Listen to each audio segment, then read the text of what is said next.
본회표 고문이시고 문학평론가신 임헌영 선생님께서 문학 특강을 좀 해주시겠습니다. 우리 임헌영 선생님께 큰 박수 부탁드립니다.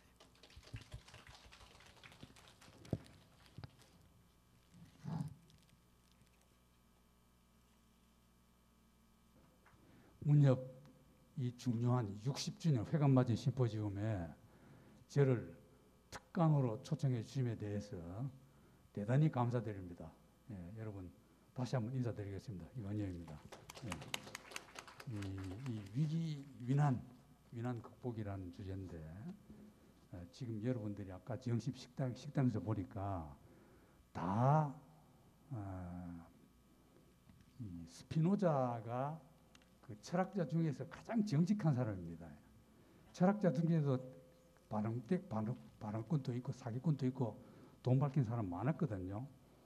근데 세계 철학사 중에 가장 정직한 사람이 제가 보기엔 스피노자예요. 근데 이 가장 정직한 철학자 스피노자가 기독교와 유대교로부터 양쪽으로부터 파문을 당합니다. 그 파문 조건이 뭐냐? 지금 우리하고 똑같아요.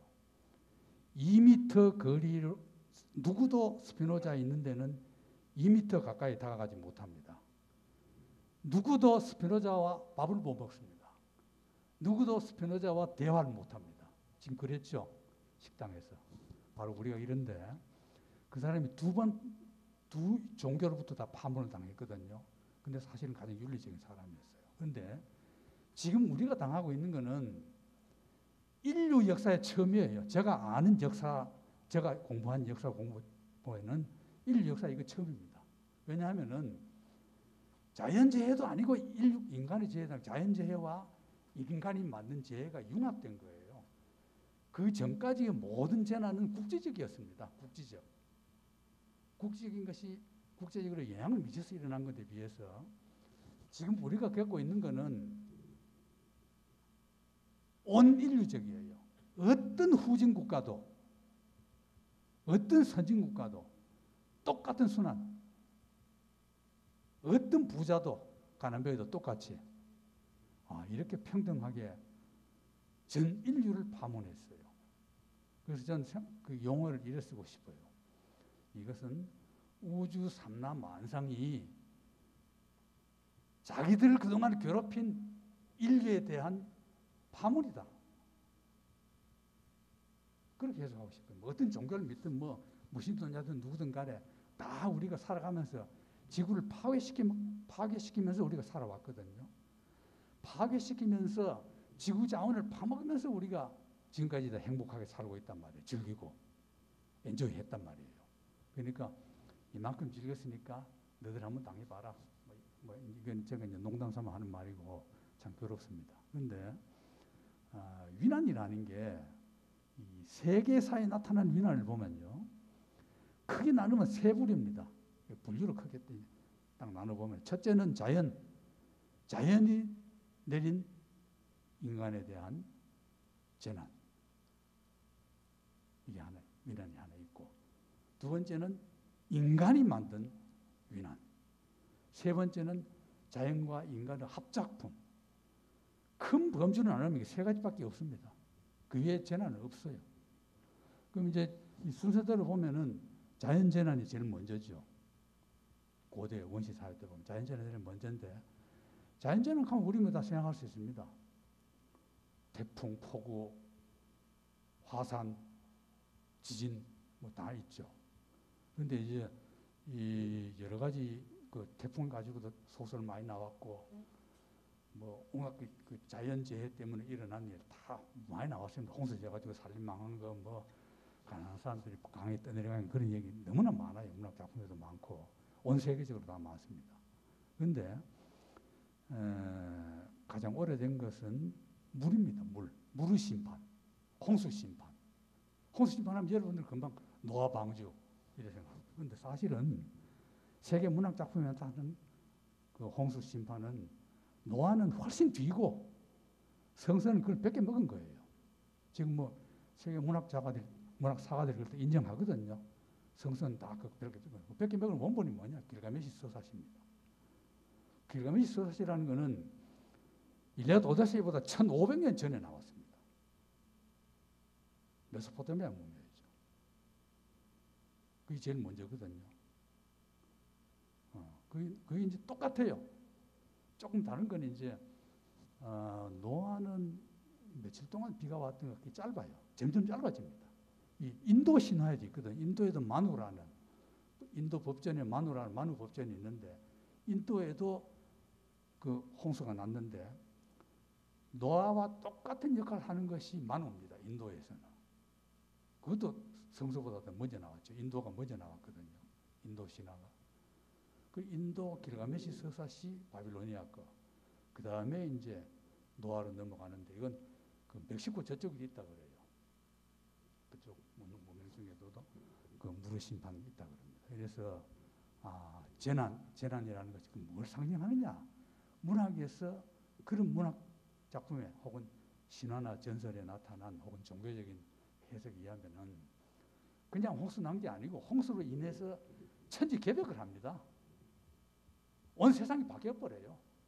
나쁜 놈 다 죽고 착한 놈 살거든. 근데 그러지도 않은 것 같아요. 나쁜 사람이 이렇게 많은 거 보면은. 착한 놈이 죽은 데가 안 나 생각이 들어요. 지금도 보면 착한 사람 죽잖아요. 이제 자연재해거든요. 그럼 두 번째 자연재해가 문학작품에 나타난 것이 화산입니다. 화산. 그건 뭐 다 알다시피 폼페이 최후 날이라든가 뭐 그런 화산 맞죠. 그러나 그게 이제 국지적이에요. 국지적인데 그 당시로서 가장 국제적으로 큰 사건이 났던 것이 지진입니다. 그게 뭐냐면은 1755년에 포르투갈에서 나요, 지진이. 여러분 포르투갈 여행 가봤어요? 포르투갈 가보면요, 리스본 가보면은 완전히 온 시내 전체가 그때 다 부서져요. 전부 그 뒤에 만든 건물들입니다. 그 전에 있었던 건물들은 문화재로 남겨놨어요.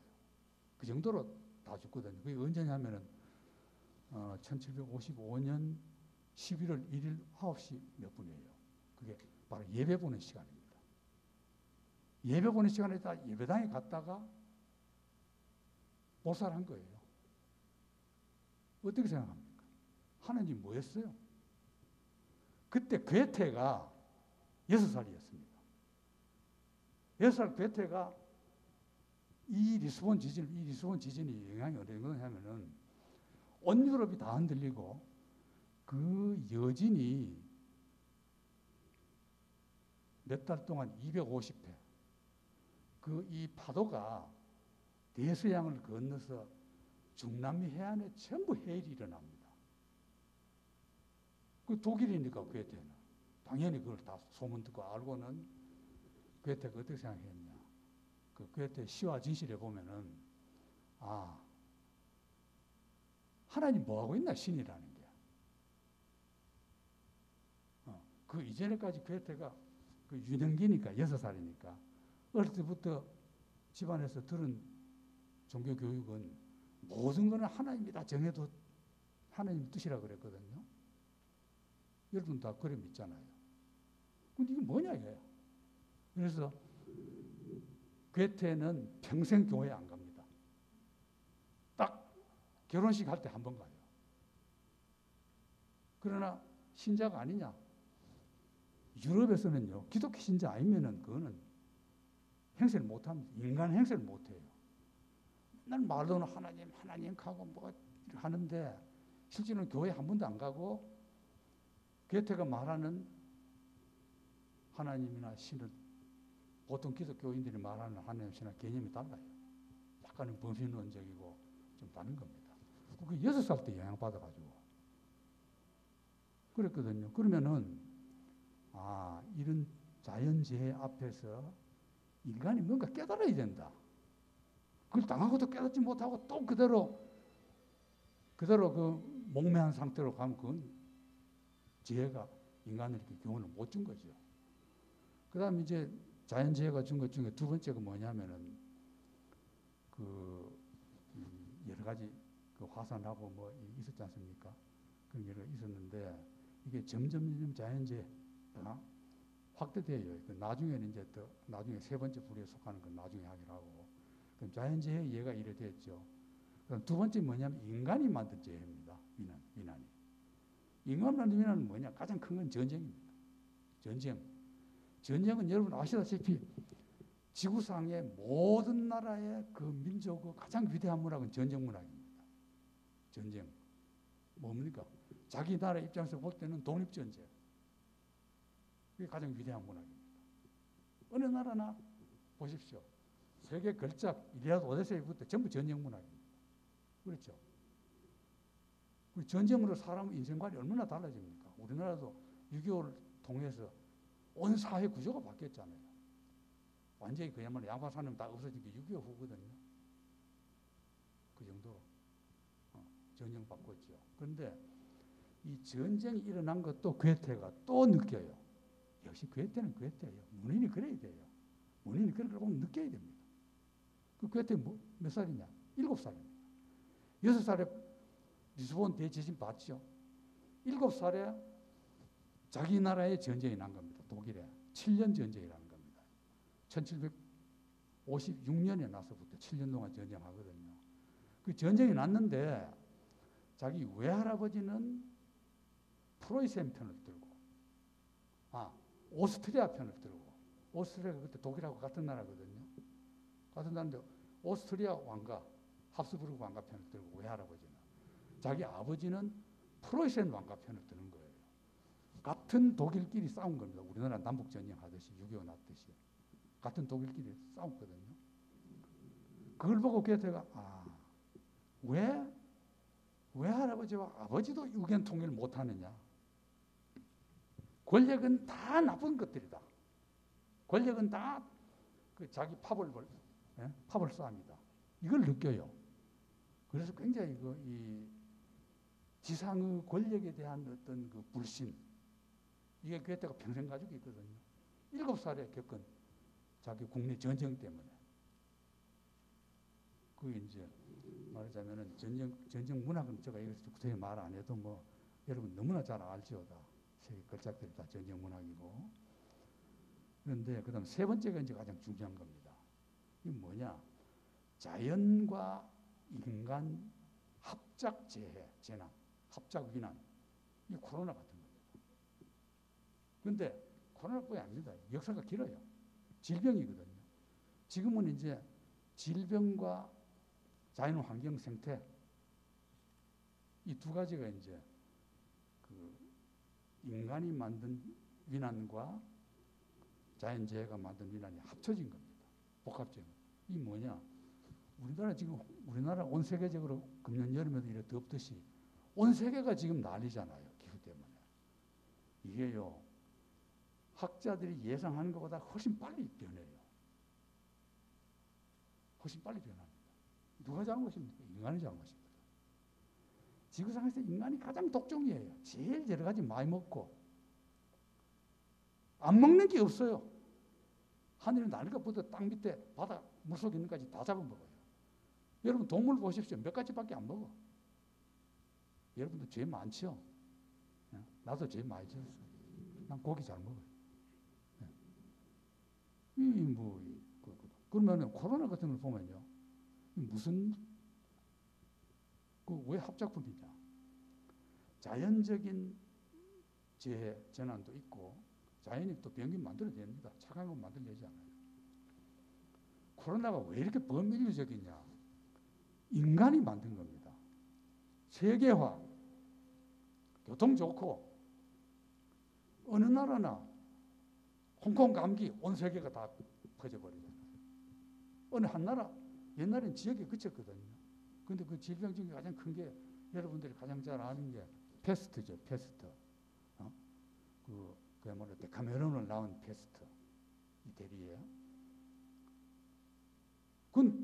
그 지역만 그랬거든요. 그 지역만. 우리는 아무 지장이 없었어요. 유럽만 그렇고 중동이나 이쪽은 아무 지장이 없어서 아세안. 지금은 온 세계가 코로나 나갔잖아요.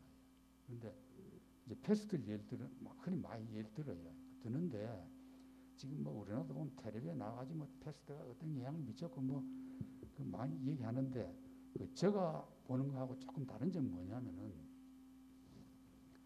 그때 패스트를 겪을 때 과학 문명이 없었습니다.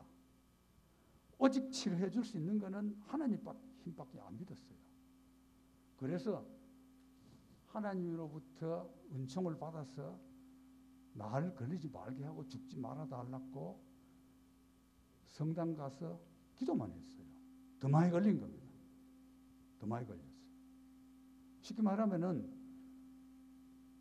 기독교가 더 많은 사람을 죽이는데 기여를 한 겁니다. 그 유럽 문명이 기독교 문명이기 때문에 그렇게 표현을 안 해요. 나는 그 유럽 사람 아니니까 기독교 욕 좀 해도 되니까 내 마음대로 욕하는 거죠. 교회 안 갔으면 그렇게 많이 안 죽어요. 그렇게 많이 퍼지지도 않아요.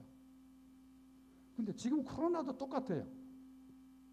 그만큼 몇 세기가 흘러서 과학 문명이 발전했는데도 지금도 미국에 보면요. 예방주사 안 받겠다. 마스크 안 쓰겠다. 누굽니까? 신자 중에 기독교도 여러 가지가 있는데 꼴통 근본신앙주의자들. 그러거든요. 그 누구냐? 트럼프 지지자들. 미국 딱 보면 딱 갈라져요. 마스크 쓰라 할 때 안 쓰는 파는 트럼프 공화당, 쓰는 사람은 민주당. 세계 인류 국가가 그런 꼴입니다. 우리나라도 그걸 닮아가고 있어요. 어떤데 그 페이스북 보다 보니까 코로나 예방주사 난 안 맞을 자유가 있다.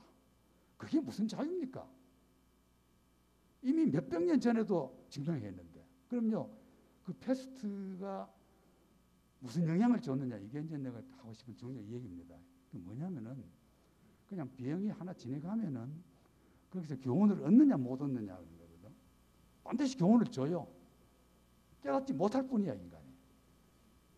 그런데 패스트가 무슨 영향을 줬는지 압니까? 역사적으로 보면은 기독교에 대한 불신을 심화시켰어요. 유럽에서. 예를 들어봐라. 뭐냐? 데카메론, 보카치오.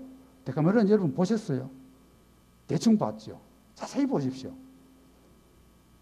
거의 그야말로 대놓고 욕은 안 하고 기독교 칭찬해요. 그 소설을 보면. 칭찬하는 대목 나오지만은, 그러나 근본적으로는, 이건 하나님이고 나발이고 그냥 인간은 즐겨야 된다. 쉽게 말하면, 데카메론은 뭐냐? 난 고등학교 때 하도 재밌어가지고 봤는데, 어떻게 하면은 남편 모르게 여자가 마음대로 바람 피울 수 있느냐? 그 얘기가 데카메론입니다. 그 르네상스가 뭐냐? 자유연애 바람 피우는 얘기예요. 그 전에 뭐였습니까? 중세. 정조대 찼잖아요, 여러분, 여자들이. 여러분 지금 정조대 차락하면 차겠어요? 그럼 이제 패스를 겪으니까 사람들이 이건 안 되겠네. 그래서 르네상스가 옵니다. 지리산거 발견이 와요. 그 다음 뭡니까? 계몽주의가 오잖아요. 유럽 계몽주의라는 것은 철저히 기독교 비판입니다. 기독교 신자들 많은데 저 욕한 사람 있을지 모르는데 저 욕하지 마시고 제가 말하는 게 학문적으로 정통이에요. 정통 역사학입니다. 정통 유럽 역사예요. 우리나라 계몽주의는 기독교를 받아들이는 게 계몽주의였거든. 유럽은 하도 기독교에 대한 폐해가 많아가지고 우리나라도 불교에 대한 폐해 많잖아요.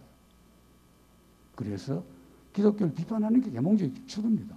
계몽주의 뒤에 바로 프랑스 혁명 나잖아요.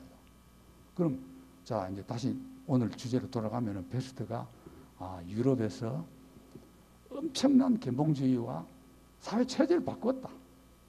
인생관을 바꿨다. 이게 말씀인 거예요. 그래서 패스트가 그런 영향을 줬는데, 그러나 그건 그 유럽에 국한했어요. 주로 이태리에. 그런데 코로나는 전 인류적이에요.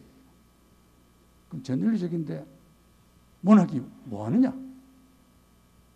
아까 강원 지부장이 문학에 대해서 대단히 큰 포부를 말씀하시던데, 저도 똑같아요. 강원 지부장 얘기하고. 이게요, 지금 이제 우리나라나 온 인류적으로 위난인데 이 위난이 코로나에 그치지 않고 자연재해까지 오거든요. 그럼 누가 만든 겁니까? 정치가가 만든 거예요. 정치가와 돈 많은 재벌들 공장 마음대로 지어가지고 공해 처리 안 한 거. 여러분 뭐 가스 벼 처리봤자 몇 개 해요. 얼마 하지도 않잖아. 그것 때문에 북극 얼음이 녹지 않거든요. 우리 개인 생활 때문에. 그러면은 권력과 부패한 재벌들이 만든 그 재위난을 거기에 경고를 보내는 건 문학입니다. 그래서 저는 정말로 문학인이라면은 지금까지 여러분 가졌던 문학관도 좀 바꾸고 세계관도 좀 바꾸고 우리는 작사지만 우리 손자대에 가면요 어떤 재난을 당할지 모릅니다. 모든 직업도 없어져요. AI 나와가지고 직업 취직도 못합니다. 다 그래 되거든요. 지금 미래학자들이 예언하기는 한 사람이 중산층으로 잘 살기 위해서 4사람이 거지가 되어야 된다고요. 4사람이 노예가 되어야 된다고. 그럼 여러분 후손들이 꼭 5사람 중에 한 사람 낀다고 자신해요?